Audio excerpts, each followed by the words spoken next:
Warahmatullahi wabarakatuh. Waalaikumsalam Alhamdulillahirabbil warahmatullahi alamin. wabarakatuh. Alhamdulillahirabbil alamin. Hamdan katsiran thayyiban mubarakan fih kama yuhibbu rabbuna wa yarda. Segala puji hanya milik Allah Subhanahu wa taala yang telah memberikan kemudahan kepada kita untuk bisa hadir dalam kajian online Ramadan before Maghrib yang diselenggarakan oleh Presiden Bedah Mulut dan Maksilofasial Universitas Airlangga Surabaya. Segala puji hanya milik Allah Subhanahu wa taala. Kita mengharap ridho Allah Subhanahu wa taala. Semoga acara kita pada sore hari ini diberkahi oleh Allah Subhanahu wa taala dan menjadi pemberat amal soleh kita di yaumul hisab kelak. Salawat dan salam juga senantiasa semoga tercurahkan pada junjungan kita Nabiullah Muhammad Shallallahu alaihi wasallam, nabi terakhir dan pemimpin kita kelak di yaumul akhir, kepada keluarga beliau, sahabat beliau, dan orang-orang yang senantiasa mengikuti beliau, semoga senantiasa diridhoi oleh Allah Subhanahu wa taala.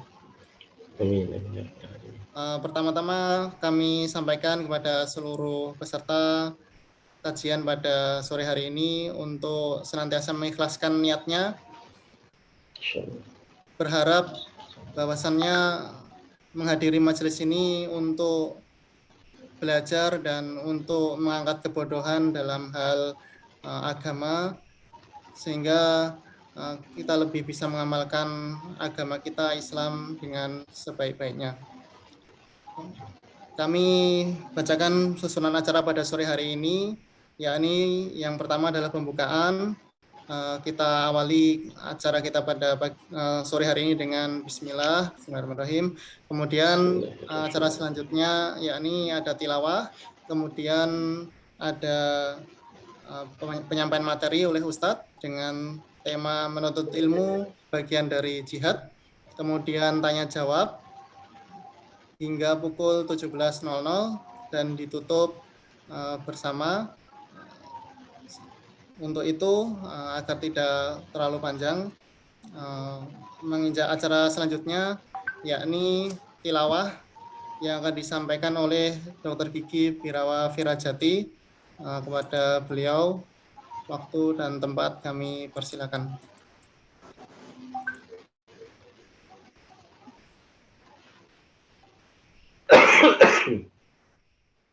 أعوذ بالله من الشيطان الرجيم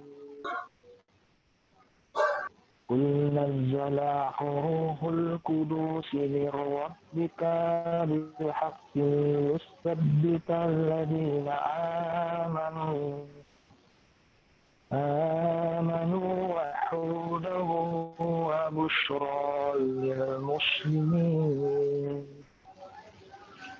ولقد نعلم أنهم يقولون إنما يعلمه لسان الذي يلحدون إليه أعجمي وهذا لسان عربي مبين إن الذين لا يؤمنون بآيات الله لا يهديهم الله ولهم عذاب عليم. Katakanlah Ruhul Kudus Jibril menurunkan Al-Quran itu dari Tuhanmu dengan kebenaran, untuk meneguhkan hati orang yang telah beriman dan menjadi petunjuk serta kabar gembira bagi orang yang berserah diri kepada Allah. Dan sesungguhnya kami mengetahui bahwa mereka berkata, sesungguhnya Al-Quran itu hanya diajarkan oleh seorang manusia kepadamu, Muhammad. Bahasa orang yang mereka tuduhkan bahwa Muhammad belajar kepadanya adalah bahasa Ajam.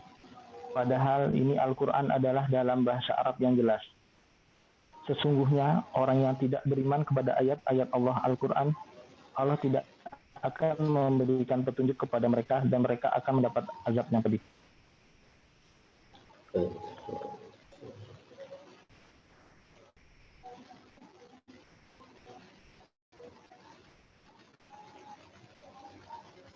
Jazakumullah khairan kepada Dr. Kiki Wirajati. Semoga kita bisa mengamalkan ayat Al-Quran tersebut. Menginjak acara selanjutnya, yakni materi dengan tema menuntut ilmu, bagian dari jihad, kepada Al-Ustadz Zuhdi Amin LC. Waktu dan tempat kami persilakan. Silakan Ustadz. Tafadhol. Insyaallah. Jazakumullahu khairan katsiran. Terima kasih banyak Dr. Ana. Bismillahirrahmanirrahim. Assalamualaikum warahmatullahi wabarakatuh. Assalamualaikum warahmatullahi wabarakatuh.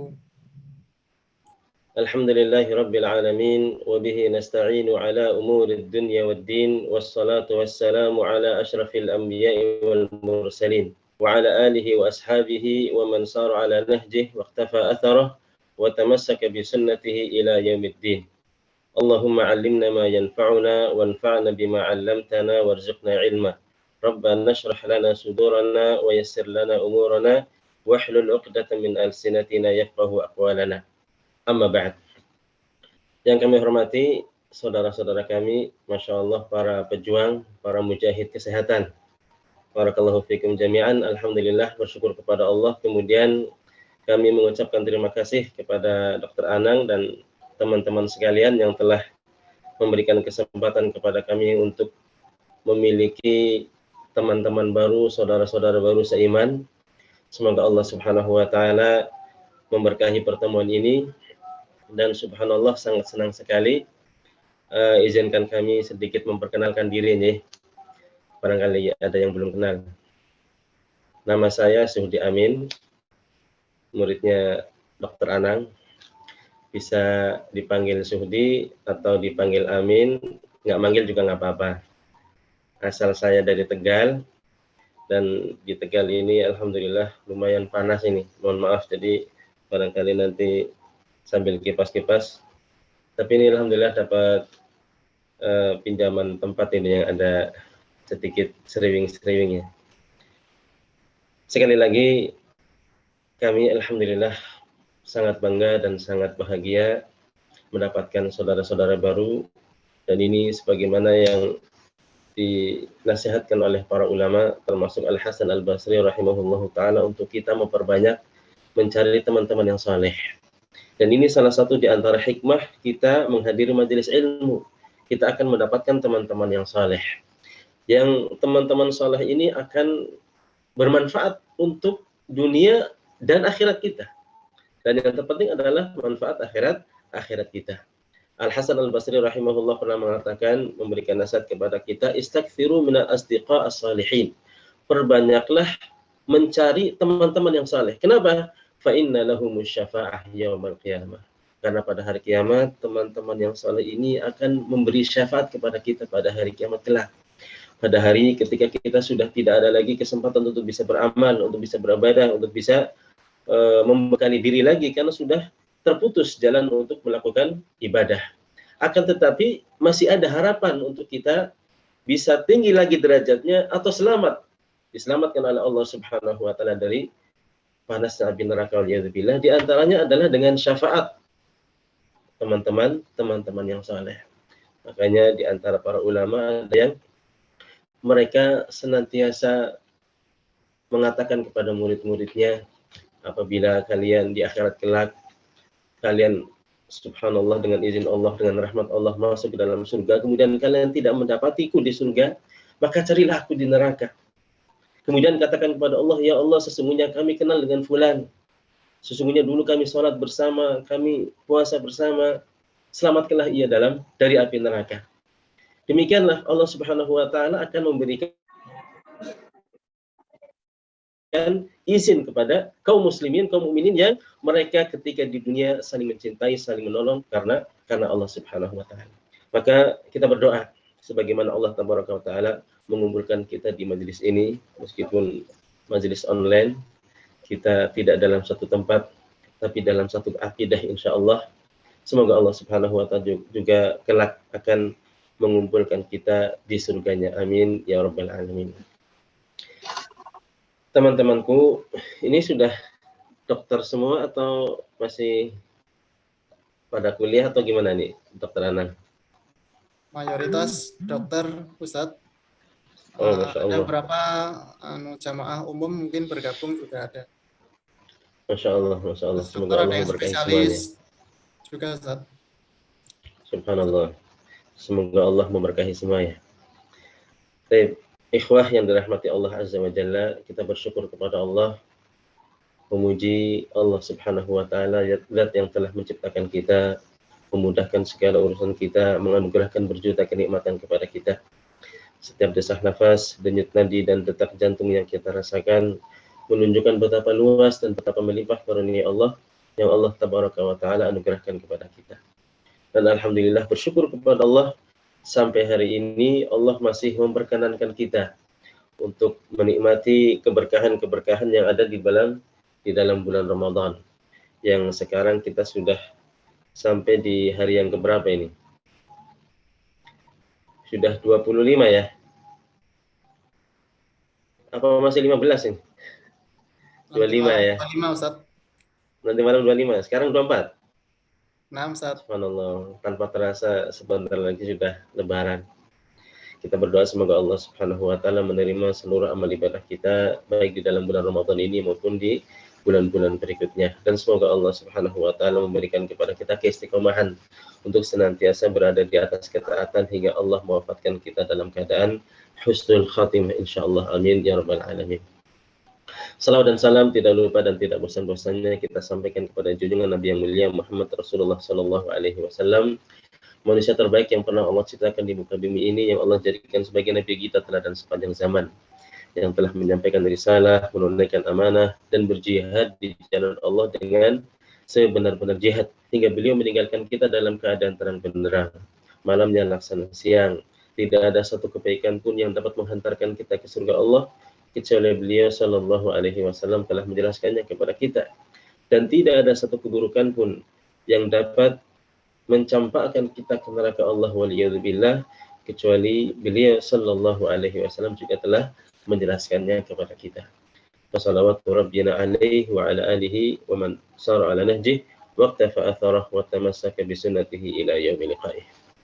Saudara-saudaraku yang dirahmati Allah, temanya subhanallah sangat menarik sekali ya.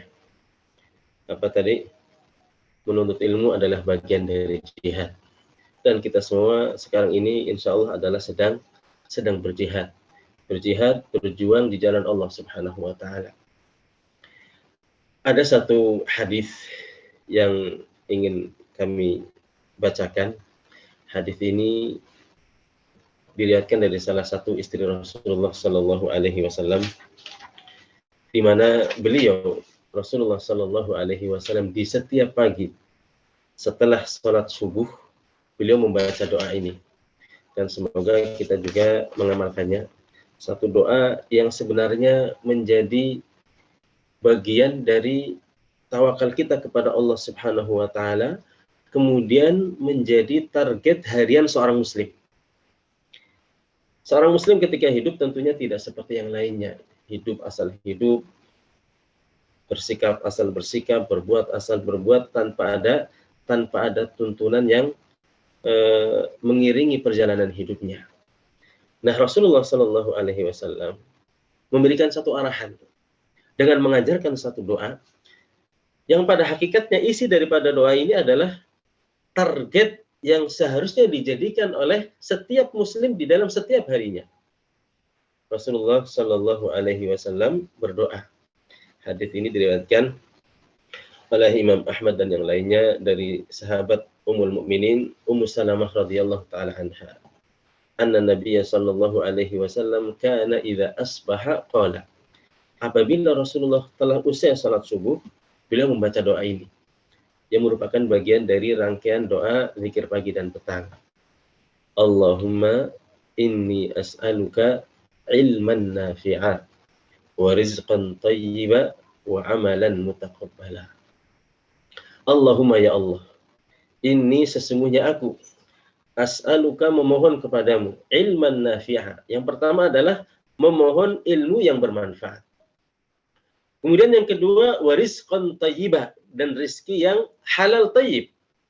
Dan yang ketiga wa amalan mutaqabbala, dan amal soleh yang diterima oleh Allah Tabaraka wa Ta'ala.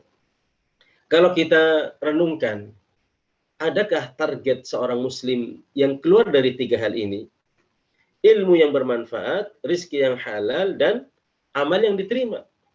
Karena hidup ini, jika tidak untuk 3 hal ini, ya tidak ada lagi yang bermanfaat untuk dunia akhirat kita.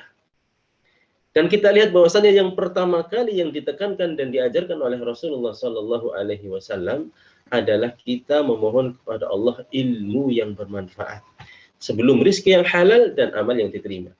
Kenapa? Karena rizki yang halal itu akan didapatkan oleh seorang muslim dengan ilmu.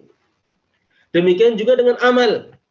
Amal yang dilakukan oleh seorang muslim akan diterima oleh Allah Subhanahu wa Ta'ala apabila amalan itu didasari dengan ilmu. Maka yang pertama kali Rasulullah alaihi salatu wassalam ajarkan kepada kita untuk kita minta kepada Allah, kemudian kita upayakan menjadi satu kegiatan rutinitas kita setiap hari. Jadi jangan sampai satu hari lewat 3 hal ini tidak kita dapatkan setiap harinya. Yang pertama ilmu yang bermanfaat, yang kedua rizki yang halal, yang ketiga amal yang diterima oleh Allah Subhanahu wa Ta'ala. Hidup ini kalau tidak untuk beramal, untuk apa lagi ya, saudara-saudaraku yang dirahmati Allah? Bukankah Allah Subhanahu wa Ta'ala berfirman, "Wa ma khalaqtul jinna wal insa illa liya'budun." Dan tidaklah aku Allah ciptakan jin dan manusia kecuali untuk beribadah. Allah berfirman, "Wa'bud rabbaka hatta ya'tiyakal yaqin." Dan sembahlah, ibadahlah, taatlah kepada Rabbmu sampai datang kepadamu al-yakin, sesuatu yang diyakini, yaitu kematian. Kita semua pasti akan mati. Allah juga berfirman, "Alladzi khalaqal mauta wal hayata liyabluwakum ayyukum ahsanu amala." Allah menciptakan kematian dan kehidupan untuk menguji kita, untuk menguji semua manusia. Siapa di antara kita yang paling baik amalnya, yang paling ikhlas, yang paling sesuai dengan ajaran Rasulullah Sallallahu Alaihi Wasallam. Dan di dalam surat Al-Qasas, Allah Subhanahu Wa Taala juga mengingatkan kepada kita, "Wabtaghi fima atakallahu ad-daral akhirah, wa la tansa nasibaka minad dunya." Wabtaghi fima atakallahu ad-daral akhirah. Insyaallah ayat ini sudah kita hafal ya. Dan carilah akhirat pada segala apapun yang Allah berikan kepadamu. Apapun fasilitas dari dunia ini yang Allah anugerahkan kepada kita, carilah akhirat di situ. Karena memang tujuan kita adalah akhirat. Kita hidup di dunia benar, akan tetapi hidup ini adalah hidup yang sementara. Kita yakin semuanya pasti kita akan mati. Insya Allah di sini semuanya yakin akan mati ya. Yang tidak yakin akan mati pun akan mati. Dan kita bayangkan ikhwah yang dirahmati Allah, bahwasanya setiap fase kehidupan yang dialami oleh seorang mukmin atau seorang manusia, kehidupan berikutnya itu akan lebih lama daripada kehidupan sebelumnya. Fase kehidupan seorang mukmin yang pertama kali sebelum kita hidup, seorang manusia ya secara umum, sebelum kita hidup di dunia ini, kita pernah hidup di alam sebelum alam dunia, atau sebelum kita keluar ke dunia ini melihat indahnya ciptaan Allah Subhanahu wa Ta'ala, kita berada di alam rahim. Di alam rahim kita hanya berapa bulan? Rata-rata 9 bulan. Kalaupun ada yang nggak betah, 6 bulan sudah pengen keluar, ada. Ada yang betah di alam rahim sampai 1 tahun. Tapi rata-rata 9 bulan, sangat sebentar sekali. Kemudian kita keluar ke dunia ini, hidup di dunia ini. Berapa jatah hidup kita di dunia ini? Rasulullah Shallallahu Alaihi Wasallam sendiri pernah menyampaikan kepada kita, "A'maru ummati ma baina 60 ila 70, wa aqalluhum man yajuzu dzalik." Usia umatku, umat Rasul Shallallahu Alaihi Wasallam, hanya berkisar antara 60 sampai 70 tahun. Usia kita tidak lebih dari 60-70 tahun. Kalau ada yang berusia lebih dari 70 tahun, 80, 90, 100 memang ada. Akan tetapi jumlah mereka sangat sedikit. Rata-rata 60-70 tahun. Belum lagi di antara mereka yang jumlahnya tidak sedikit meninggal dunia sebelum usia 60 tahun. Rasulullah Shallallahu Alaihi Wasallam sendiri tidak jauh dari 60 tahun, 62 atau 63 tahun. Ini hidup di dunia hanya sekitar 60-70 tahun. Lebih lama memang dari alam rahim. Tapi kemudian kita bayangkan bahwasanya kehidupan yang akan dilalui oleh seorang hamba setelah Allah menghentikan laju kehidupannya di dunia yang sementara ini 60-70 tahun, kemudian meninggal dunia, dikuburkan di alam barzakh, berapa lama dia menunggu? Kita bayangkan orang-orang yang sudah mendahului kita, orang tua kita yang mungkin sudah meninggal dunia, saudara-saudara kita yang sudah mendahului kita. Mereka menunggu di alam barzakh, di alam kubur, sampai Allah Subhanahu wa taala menegakkan hari kiamat. Kira-kira berapa lama lagi? Wallahu a'lam, enggak ada yang tahu. Bisa jadi 100 tahun lagi, bisa jadi 1000 tahun lagi, dan selama itulah mereka menunggu Allah Subhanahu wa taala membangkitkan dan mengembalikan jasad-jasad mereka ke dalam ruh dengan sempurna. Belum lagi kita bayangkan orang-orang yang sudah meninggal dunia di zaman Rasulullah Sallallahu Alaihi Wasallam. Ini sekarang kita sudah tahun keberapa? 1443. Ribuan tahun mereka sudah menunggu di alam barzakh. Belum lagi orang-orang yang meninggal di masa-masa sebelum Rasulullah. Di masa Adam alaihissalam, masa Nuh alaihissalam, dan seterusnya. Ribuan tahun mereka menunggu dibangkitkan oleh Allah Subhanahu wa taala di alam barzakh. Jadi alam barzakh lebih lama daripada alam dunia. Kemudian setelah Allah tabaraka wa taala menegakkan hari kiamat, kemudian Allah membangkitkan seluruh umat manusia dari awal sampai yang terakhir meninggal di yaumul mahsyar, ketika mereka dikumpulkan di alam mahsyar. Yang kata Allah Subhanahu wa taala, satu harinya seperti khamsina alfasanah, 50.000 tahun. Jadi inilah fase kehidupan manusia, di mana kehidupan berikutnya kita jauh lebih lama, jauh lebih panjang, bahkan di akhirat kelak kekal abadi selama-lamanya. Maka dari itu, majlis yang seperti ini mudah-mudahan bisa menjadi ajang untuk kita saling menasihati, saling mengingatkan bahwasanya pada saatnya nanti kita akan menyelesaikan fase kehidupan di dunia ini, dan berikutnya Allah Subhanahu wa taala akan membangkitkan kita kembali di kehidupan yang jauh lebih lama daripada kehidupan di dunia ini. Maka dari itu, ikhwah yang dirahmati Allah, Allah senantiasa mengingatkan kepada kita bahwasanya tugas kita di dunia ini hidup bukan hanya untuk bersenang-senang, bukan hanya untuk mencari harta, menumpuk harta, bukan hanya untuk bermain-main, tapi justru untuk beramal. Dan Allah tegaskan, wabtaghi fima atakallahu daral akhirah. Makanya fasilitas apapun yang Allah berikan kepada kita, kita usahakan untuk mencari akhirat di situ. Kalau Allah memberikan kepada kita harta, carilah akhirat pada harta kita. Kalau Allah Subhanahu wa taala memberikan kepada kita kepandaian, kepintaran, carilah akhirat pada kepintaran, kepandaian kita. Kalau Allah Subhanahu wa taala memberikan kepada kita profesi, carilah akhirat pada profesi kita. Kalau Allah Subhanahu wa taala memberikan kepada kita keluarga, maka ajaklah keluarga untuk sama-sama ke surga. Fasilitas apapun yang Allah berikan kepada kita sebagai kehidupan, pelengkap kehidupan di dunia ini, maka ibtaghi fi ma atakallah darul akhirah, cari akhirat di situ. Kemudian Allah tegaskan pada kalimat penggalan berikutnya di dalam ayat ini, wala tansa nasibaka minad dunya, dan jangan kamu lupakan bagianmu dari dunia ini. Nah, di sini perlu kita perhatikan bahwasannya mengenai ayat ini ada dua penafsiran para ulama. Penafsiran yang pertama yang mungkin sudah familiar di telinga-telinga kita, bahwa maksud wala tansa nasibaka minad dunya, jangan kamu lupakan bagianmu dari dunia, artinya adalah kita boleh untuk menikmati fasilitas-fasilitas dunia. Artinya silahkan makan, silahkan minum, silahkan menikah, silahkan bersenang-senang selama perkara-perkara itu dibolehkan dan dihalalkan oleh Allah Subhanahu wa taala. Maka jenisnya halal, cara mendapatkannya juga halal. Ini adalah bagian dari dunia kita boleh untuk menikmatinya. Tapi kalau kita melihat kitab-kitab tafsir, tafsir Ibnu Katsir dan juga tafsir-tafsir yang lainnya, kita akan dapati bahwasanya jumhur ulama, mayoritas para ulama, di antaranya adalah para sahabat radhiyallahu ta'ala anhum, di antaranya adalah yang ditegaskan oleh Abdullah bin Abbas radhiyallahu ta'ala anhuma, bahwasanya makna wala tansan nasibaka minad dunya artinya ai la tansal amal. Artinya adalah jangan lupakan untuk beramal. Jangan lupakan bagianmu di dunia, tugasmu di dunia, maksudnya adalah jangan lupakan untuk beramal.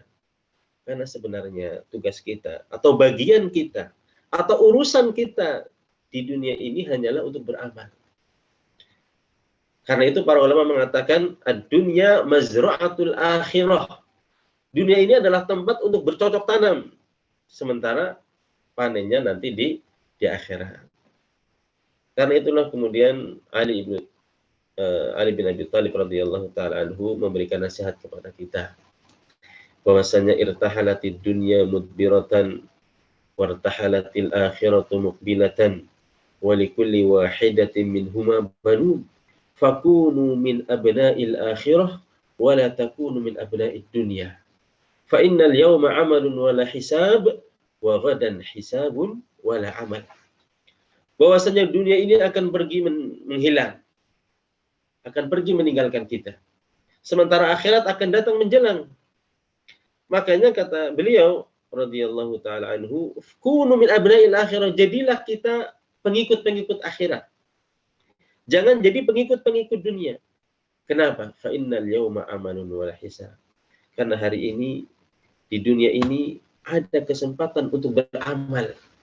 Belum lagi dihisab atau diperhitungkan tentang amal-amal kita. Sementara ghadan di akhirat kelak hisabun wala amal. Hanya ada hisab, hanya ada perhitungan amal, kemudian pembalasan dari setiap amal tersebut tanpa ada lagi kesempatan untuk bisa beramal. Artinya beliau menasihati kepada kita, pergunakanlah masa hidup di dunia ini untuk beramal. Inilah yang ingin ditegaskan oleh Rasulullah Shallallahu Alaihi Wasallam, bahwasanya target kita, harian kita, setiap muslim yang faham dan yakin serta sadar bahwasanya kehidupan ini sementara, ada batasnya. Pada saatnya nanti selesai, kata Al-Hasan Al-Basri rahimahullah, innama antal ayyam kullama dhahaba yaumun dhahaba ba'duk. Kita itu hanyalah rangkaian hari-hari. Setiap berlalu satu hari berarti berlalu bagian dari kita di dunia ini, yang pada akhirnya nanti sampai ke dalam garis finish. Namun kemudian Rasulullah Shallallahu Alaihi Wasallam ingin memberikan satu nasihat kepada kita, bahwasanya di dalam kita beramal tentu tidak asal beramal. Sesuai dengan doa kita tadi, wa amalan mutaqabbala, kita inginkan bahwasanya amal kita diterima oleh Allah Subhanahu wa taala. Maka disinilah Rasulullah Shallallahu Alaihi Wasallam menekankan, sebelum kita beramal, berdoa dulu kepada Allah agar Allah memberikan kepada kita ilmu yang bermanfaat. Allahumma inni as'aluka ilman nafi'an. Ya Allah, anugerahkanlah kepadaku, kepada kami ilmu yang bermanfaat. Ilmu inilah yang akan menjadi nur. Kata para ulama, al-ilmu nurun. Ilmu itu nurun, bukan nyontek ya. Nur di sini bahasa Arab, artinya adalah cahaya. Ilmu ini adalah cahaya. Dan ini sekarang kita, subhanallah, sedang berusaha untuk memperbanyak cahaya yang akan menerangi kehidupan kita di dunia ini. Karena pada hakikatnya orang yang tidak memiliki ilmu itu seperti orang yang dia melek. Dia punya mata yang sehat, akan tetapi seakan-akan dia berada di sebuah ruangan atau di suatu tempat yang sangat gelap, di kegelapan malam, tanpa bulan, tanpa bintang, tanpa ada cahaya apapun, di tengah hutan.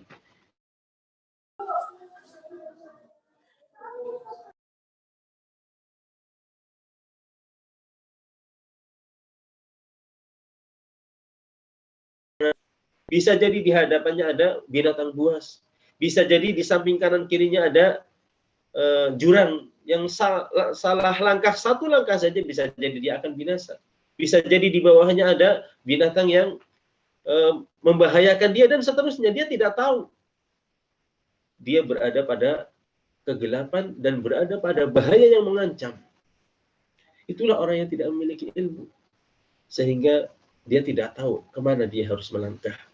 Kalau dia melangkah, maka dia akan sangat jauh dari keselamatan. Karena dia tidak tahu langkahnya tanpa ada cahaya. Maka ketika seseorang mencari cahaya, kemudian mendapatkannya, seakan-akan ilmu ini akan menjadi secercah cahaya yang akan menjadi penerang jalannya. Semakin banyak ilmu yang dia dapatkan, semakin banyak, semakin besar, semakin terang cahaya yang dia miliki, sehingga Allah Subhanahu wa Ta'ala akan menunjukkan kepadanya jalan yang akan menghantarkan kepada keselamatannya. Kalaupun di hadapannya ada bahaya, dia bisa berhati-hati, dia bisa melawan, dia bisa melakukan antisipasi dan seterusnya. Inilah makna al-ilmu nurun. Makanya bersyukurlah kepada Allah ketika Allah Subhanahu wa Ta'ala memberikan taufik kepada kita untuk bisa menghadiri majelis-majelis seperti ini. Majelis-majelis yang tidak akan dihadiri kecuali insya Allah oleh orang-orang yang dikehendaki kebaikannya oleh Allah. Dengan hadirnya kita, ana dan antum, Bapak Ibu yang dirahmati Allah, ini insya Allah indikasi bahwasanya Allah menghendaki kebaikan kita. Kebaikan dunia dan kebaikan akhirat kita.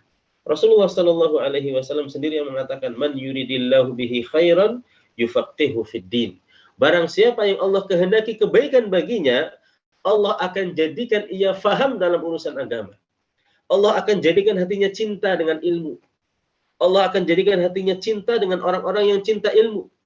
Allah akan menjadikannya cinta dengan majelis ilmu. Allah Subhanahu wa Ta'ala akan bukakan hatinya untuk terus-menerus semangat di dalam mencari ilmu. Man yuridillahu bihi khairan.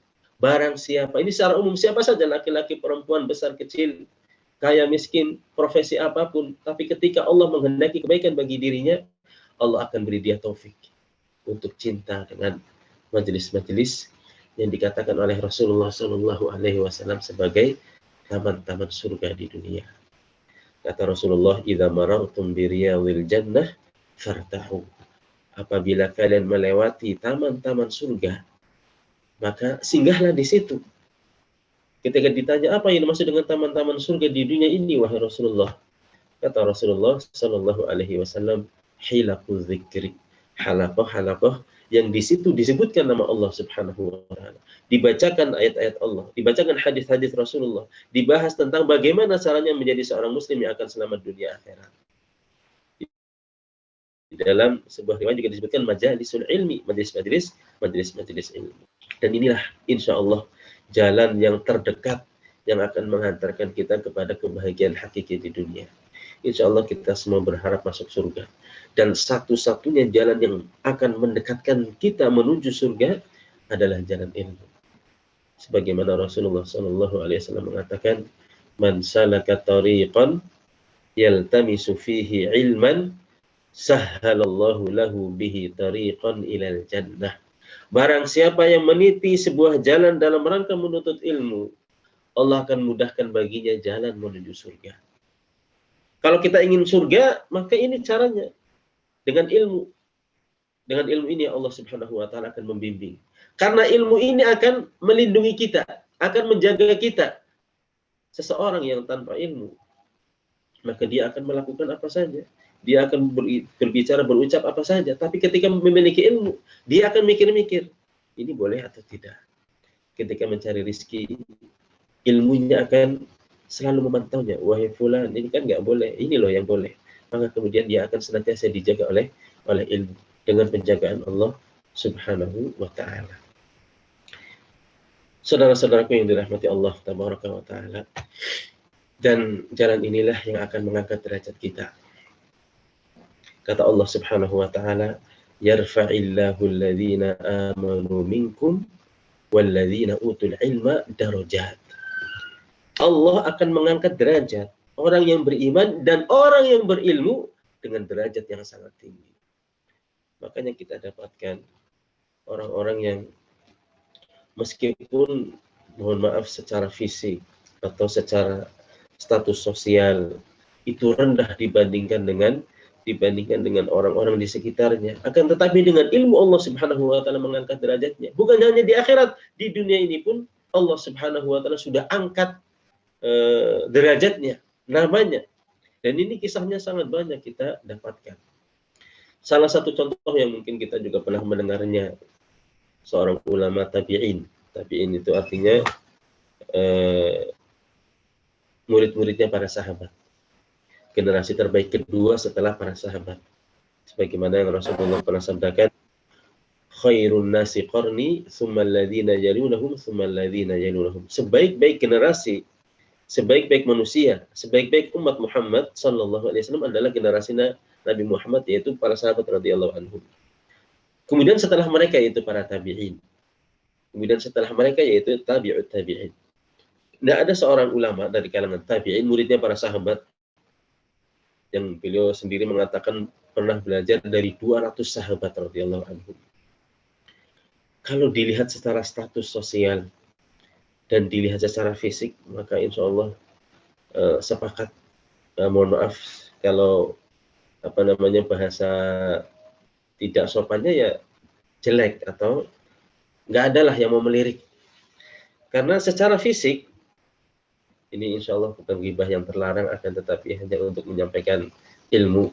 Dan ini juga yang diriwayatkan oleh para ulama untuk menunjukkan bahwasanya betapa ilmu memberikan sesuatu yang tidak diberikan oleh selain ilmu. Namanya Atha bin Abi Rabah radhiyallahu rahimahullahu rahmatan wasi'ah. Mantan budak. Warnanya hitam. Hidungnya pesek. Rambutnya keriting. Mata sebelah kanannya cacat.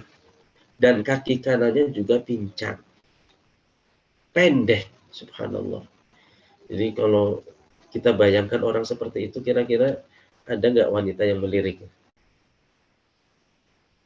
Ini secara fisik.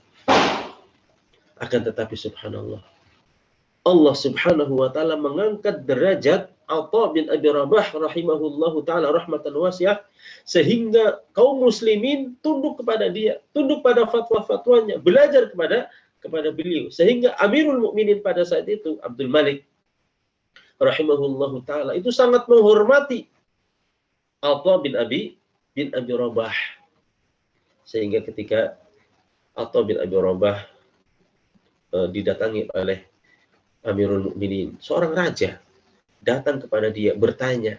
Tetapi ketika Atha bin Abi Rabah ketika itu sedang berbicara dengan orang lain, Amirul Mukminin ini dicuekin, dan Amirul Mukminin ini tidak marah karena butuh dengan Atha bin Abi Rabah. Setelah urusan Atha bin Abi Rabah selesai, kemudian baru berbincang-bincang dengan Amirul Mukminin. Maka Amirul Mukminin sendiri mengatakan, aku tidak pernah merasa terhinakan oleh mantan budak kecuali orang ini. Kenapa? Karena ilmunya. Dan Atha bin Abi Rabah termasuk para ulama yang dekat dengan Amirul Mukminin atau dekat dengan penguasa dari sisi selalu menasihati mereka. Tanpa rasa takut, akan tetapi para penguasa juga hormat kepada beliau. Datang langsung kemudian menyampaikan nasihat-nasihatnya dan diterima oleh para penguasa. Makanya Abdullah ibnu Abbas radhiyallahu anhu ketika masih hidup kemudian menunaikan ibadah haji ke Mekah. Orang-orang datang kepada Abdullah bin Abbas ingin bertanya tentang permasalahan-permasalahan mereka, tanya ini, tanya itu. Abdullah bin Abbas radhiyallahu anhu malah marah kemudian mengatakan, bagaimana kalian datang kepadaku bertanya tentang permasalahan-permasalahan agama, sementara di tengah-tengah kalian ada Atha bin Abi Rabah radhiyallahu rahimahullahu taala. Allah Subhanahu wa taala angkat derajatnya.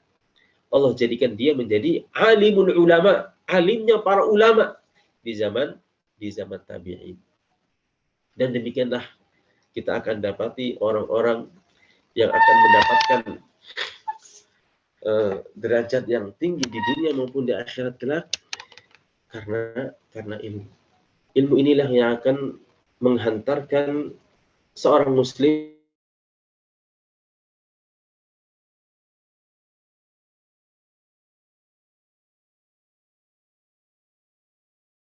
kita bicara tentang di zaman akhir misalnya ya. Ketika Dajjal keluar dengan membawa fitnah yang begitu luar biasa. Pertamanya mengaku orang soleh, kemudian mengajarkan tentang kebaikan-kebaikan setelah banyak pengikutnya mengaku nabi. Tambah lagi banyak pengikutnya mengaku Tuhan. Dan tidak ada fitnah yang lebih besar daripada fitnah Dajjal. Karena Allah Subhanahu wa taala mengizinkan dengan hikmah Allah, dengan kebijakan kemahabijaksanaan Allah Subhanahu wa taala mengizinkan kepada Dajjal untuk melakukan apapun dan untuk memerintahkan apapun. Sehingga fitnahnya sangat luar biasa besar. Orang-orang pada ikutan, terutama perempuan-perempuan pada kesengsem dengan Dajjal ini. Meskipun matanya picak, akan tetapi bisa melakukan apapun dengan izin Allah. Kalau mengatakan kepada langit, wahai langit, turunlah hujan, langsung turun hujan. Mengatakan kepada bumi, wahai bumi, tumbuhkanlah tumbuh-tumbuhan, langsung tumbuhan. Mengatakan kepada pohon, wahai pohon, berbuahlah, langsung berbuah. Semuanya terfitnah. Tapi ada satu kisah yang sangat menarik. Tentang seorang pemuda yang terbaik di akhir zaman. Pemuda terbaik di akhir zaman karena apa? Karena ilmu yang dia miliki. Yang pernah dia ketahui tentang fitnah Dajjal yang telah diajarkan dan disampaikan oleh Rasulullah Sallallahu Alaihi Wasallam. Dajjal datang ke seluruh dunia selama 40 hari. Hari yang pertama seperti 1 tahun. Hari yang kedua seperti 1 bulan, hari yang ketiga seperti 1 pekan, hari berikutnya seperti hari-hari kita. Semua tempat dilalui dan dilewati dan dimasuki, kecuali Mekah dan Madinah, karena dijaga oleh Allah Subhanahu wa taala dengan para malaikat. Maka ketika sampai di Madinah, Dajjal hanya berada di sekitar pinggiran Madinah. Kemudian ada seorang pemuda, pilihan Allah Subhanahu wa taala. Pemuda akhir zaman yang terbaik, manusia terbaik pilihan Allah Subhanahu wa taala, datang kepada Dajjal, ingin menyadarkan manusia dengan ilmu yang dia miliki. Datanglah dia kepada Dajjal, mengatakan dengan lantang dan disaksikan oleh banyak orang, demi Allah, sesungguhnya kami yakin bahwasanya engkau adalah Dajjal yang telah diperingatkan oleh Rasulullah Sallallahu Alaihi Wasallam. Maka Dajjal dengan enteng kemudian mengatakan kepada manusia, wahai manusia, kalau saya bisa membunuh pemuda ini, kemudian saya bisa hidupkan lagi, apakah kalian akan tetap percaya bahwasanya aku adalah Tuhan kalian? Orang-orang yang sudah terfitnah karena mereka sudah tidak memiliki ilmu, bahkan ketika itu sangat sedikit lagi sekali orang-orang yang paham tentang Allah Subhanahu wa taala. Dengan serta-merta menjawabnya dengan mempercayainya. Maka kemudian dengan izin Allah Subhanahu wa taala pula tentunya Dajjal mengambil gergaji kemudian membelah sang pemuda ini sehingga terbelah menjadi 2 mati. Kemudian dia hidupkan lagi. Tentu dengan izin Allah Subhanahu wa taala pemuda ini kemudian hidup lagi. Maka Dajjal kemudian berkata kepada sang pemuda, wahai pemuda, aku telah bisa membunuhmu, bahkan bisa juga menghidupkanmu kembali. Sekarang apakah engkau percaya dan yakin bahwasanya aku adalah Tuhanmu? Apa kata pemuda ini? Yang ilmunya sudah menghunjam di dalam dirinya. Fitnah sebesar apapun dia tidak akan ladeni. Dia tidak akan terpengaruh karena sudah memiliki ilmu yang sangat kuat, iman yang sangat kuat di dalam dirinya, di dalam hatinya.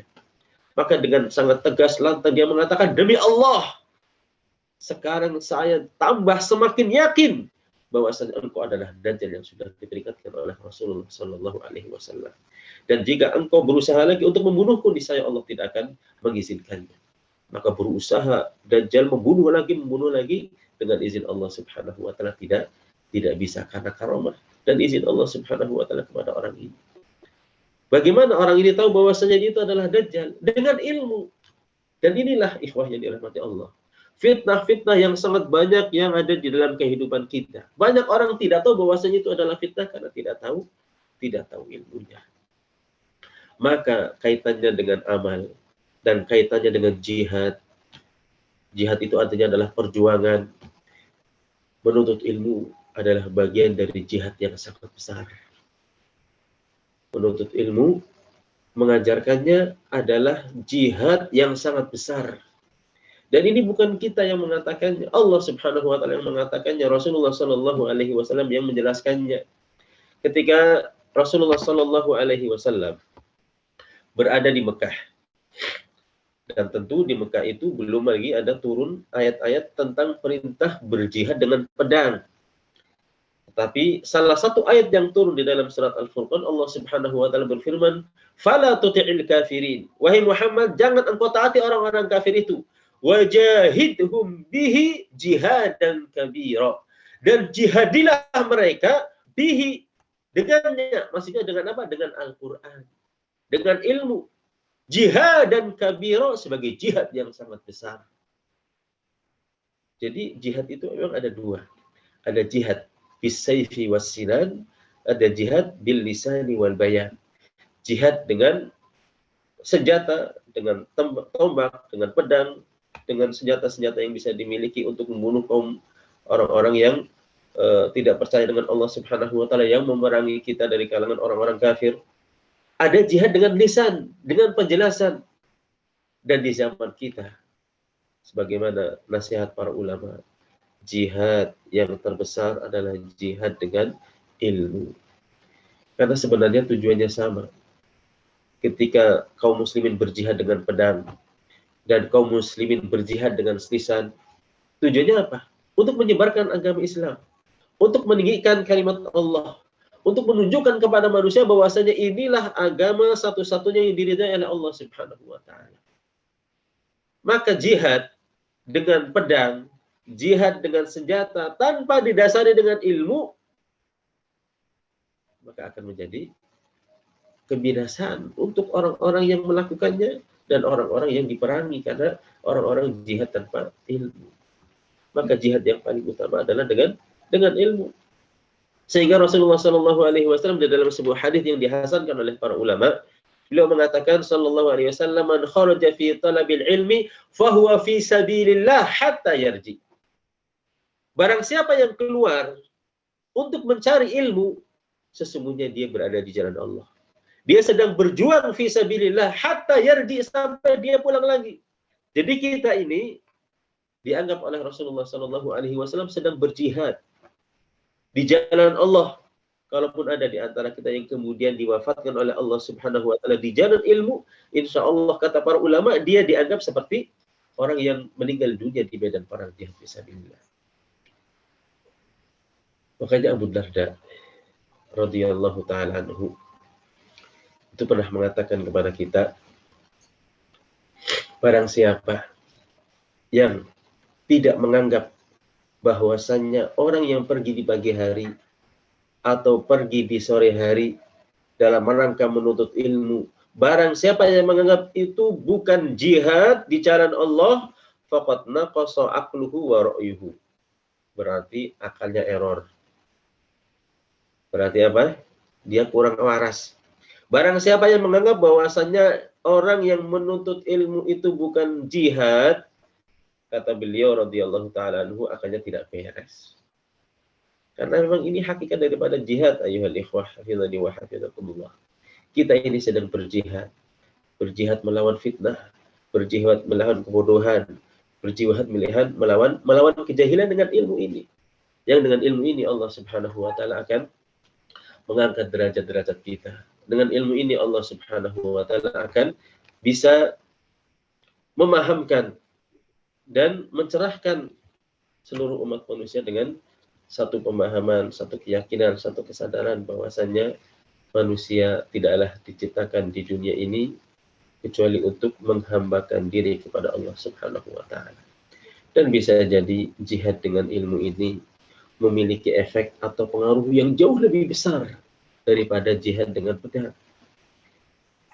Dan semuanya adalah perkara yang terpuji, yang mulia. Akan tetapi bisa jadi jihad dengan ilmu ini memiliki efek yang jauh lebih besar. Karena dengan ilmu ini, dengan penjelasan, dengan burhan, dengan dalil, dengan ayat-ayat Al-Quran, dengan hadis-hadis Nabi SAW yang disampaikan, berapa juta orang-orang yang kemudian masuk ke dalam agama Islam. Maka dari itu, ayyuhal ikhwah, mohon maaf ini Dr. Anang, Ini sampai jam berapa ya? Sampai buka apa gimana? Waktunya sudah saya chat sudah memasuki sesi tanya jawab, Ustaz. Halo? Mungkin bisa di Oh, sudah habis. ya, Ustaz. Masya Allah, mohon maaf. Ya, gitu. Berarti untuk materi di stop dulu. Ya, Khair, insya Allah Iya, Ustaz.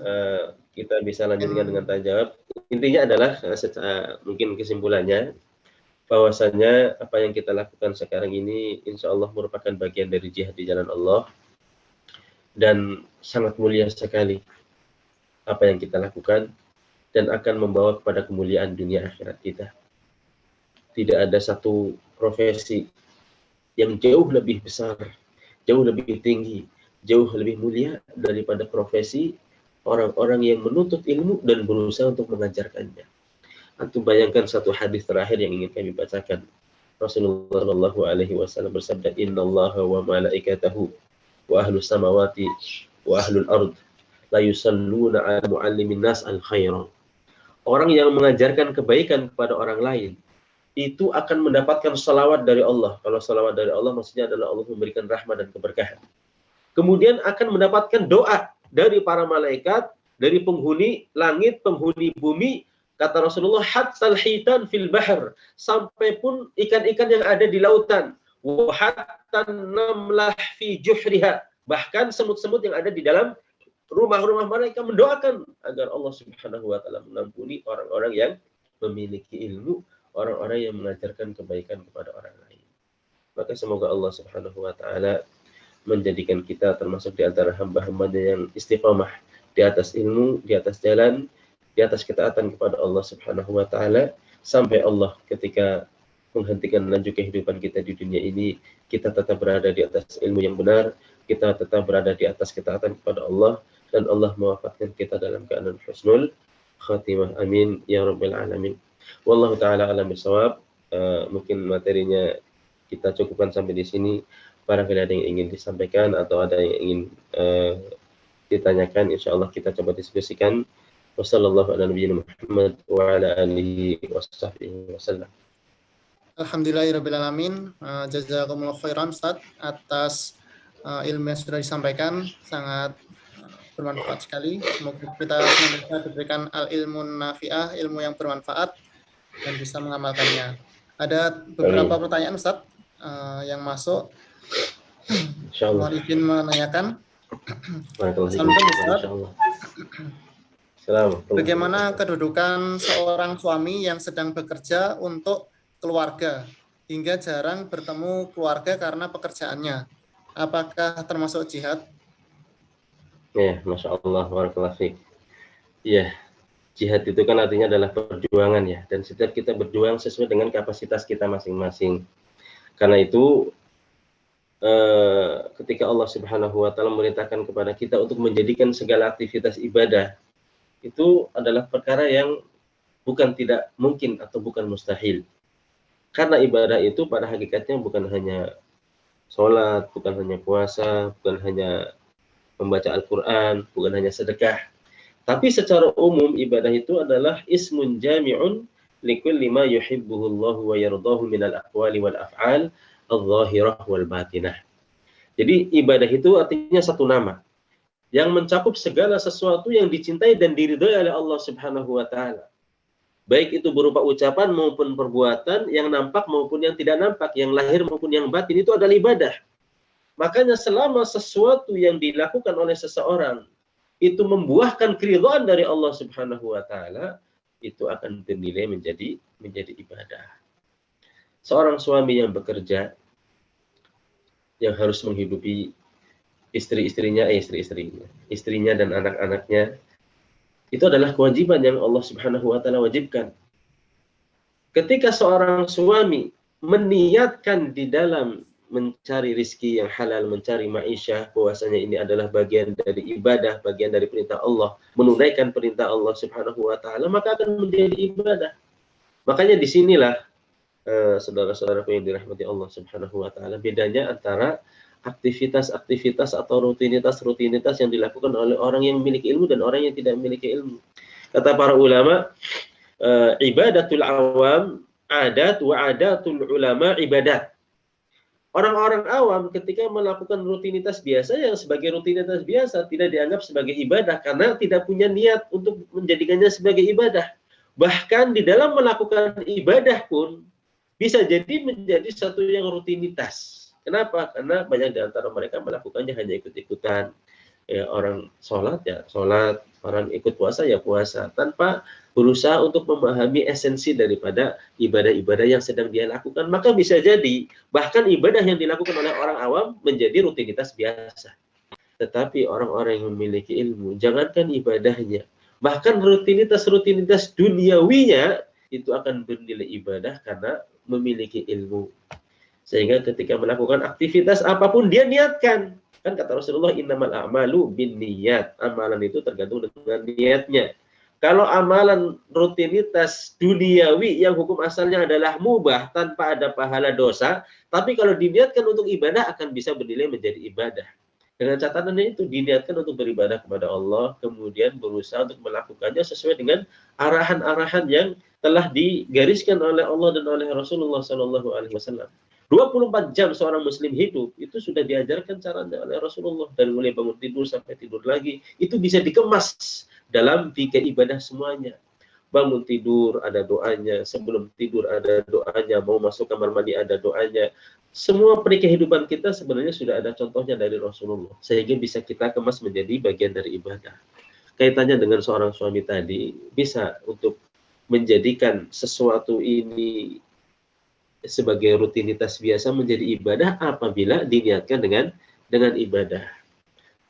Tapi bukan hanya niat saja tentunya. Setelah itu kemudian berusaha untuk mencari ma'isyah, mencari rizki dengan cara-cara yang halal. Bagaimana caranya? Tentunya dengan mencari ilmunya. Apakah ini boleh atau tidak? Apakah ini halal atau haram? Apakah ini berkah atau tidak? Itu juga dengan ilmu. Apabila seorang suami sudah melakukan ini kemudian berusaha maksimal, maka insya Allah setiap keringat yang diteteskan, setiap kelelahan yang dia alami akan dihitung sebagai perjuangan, sebagai ibadah di sisi Allah Subhanahu wa Ta'ala. Bagaimana kalau dia harus meninggalkan keluarga?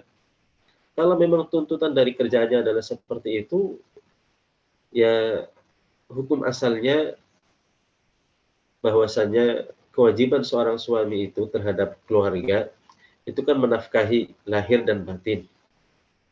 Apabila memang seorang suami menunaikan kewajiban-kewajibannya tanpa ada hak-hak yang dilanggar, meskipun ada konsekuensi kemudian saling berjauhan, insya Allah tetap dianggap sebagai sesuatu yang dimaklumi dalam syariat. Karena memang banyak di antara pilihan-pilihan profesi yang harus seperti itu.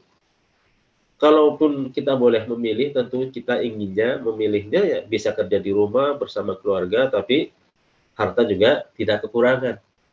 Tetapi kan tidak semua orang bisa seperti itu. Terkadang ada profesi-profesi yang menuntut dia untuk jauh dari keluarga.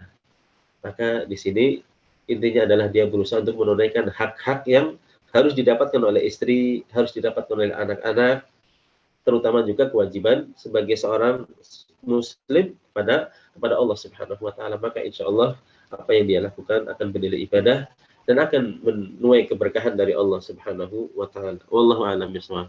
Mudah-mudahan ini bisa menjawab anak barakallahu fikum. Alhamdulillah Ustaz, jazakumullah khairan atas Jazakumullah jawaban yang khairan. disampaikan. Sebenarnya masih pengen belajar lebih lama lagi Ustaz ya. Namun karena waktu yang sangat terbatas dan sudah melebihi, kami mohon maaf harus ya ini Ustaz menutup perjumpaan kita dalam majelis pada sore hari ini. Mungkin ada ini buka masih lama Pak Anan. Gimana Ustaz? Buka puasanya masih lama ini. Ini Ustaz. Iya, Ustaz dari panitia mengendaki ini Ustaz. Khair insyaallah barakallahu fikum. Kami mohon maaf. Mungkin ada kesimpulan singkat dari Ustaz dari ya, jazakumullah khairan. Terima kasih Pak Anang. Ya. Ala kulli hal, Kita bersyukur kepada Allah Subhanahu wa taala sudah dipertemukan di majelis ini, dan semoga Allah Subhanahu wa taala memberikan keberkahan, taufik, kemudahan, penjagaan kepada kita semua.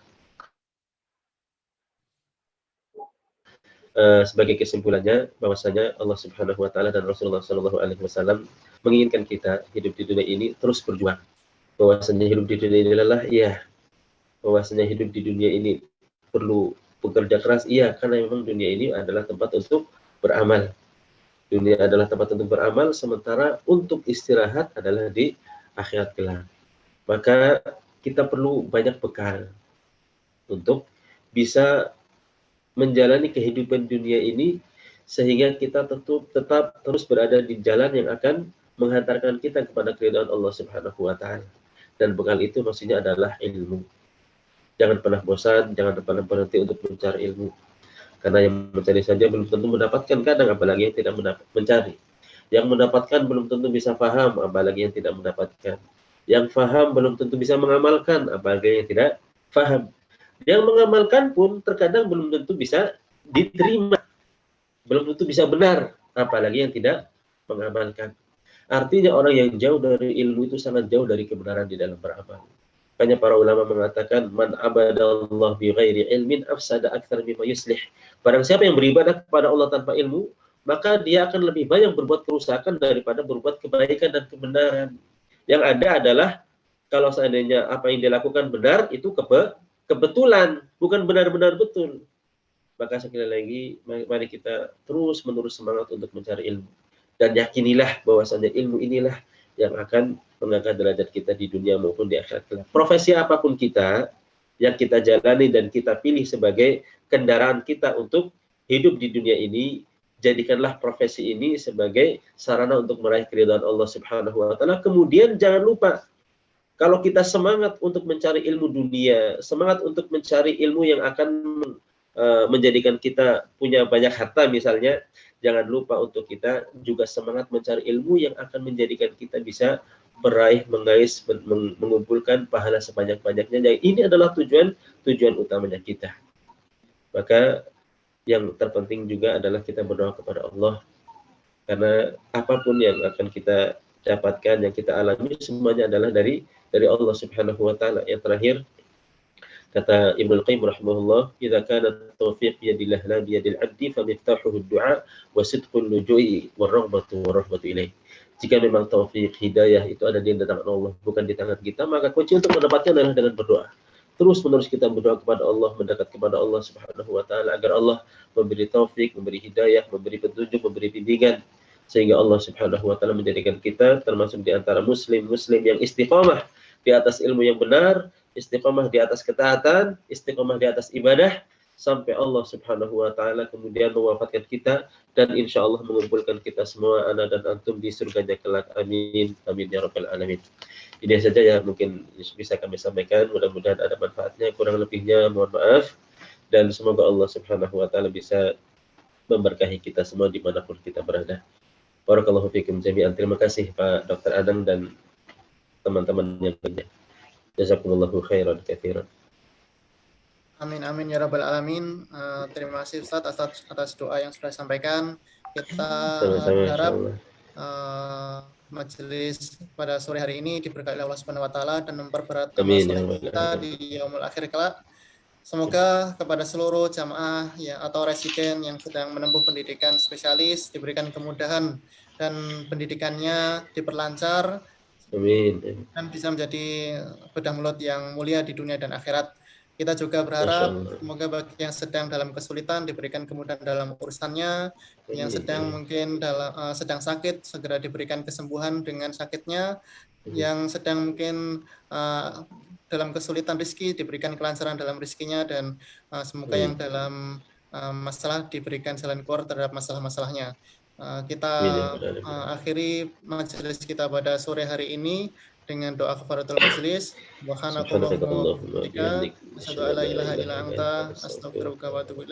Kami mohon maaf jika ada kurang dan lebihnya. Billahi taufiq wal hidayah. Wassalamualaikum warahmatullahi wabarakatuh. Waalaikumsalam warahmatullahi wabarakatuh. Mohon izin untuk end meeting Ustadz dan Dokter, Mas Mbak semuanya.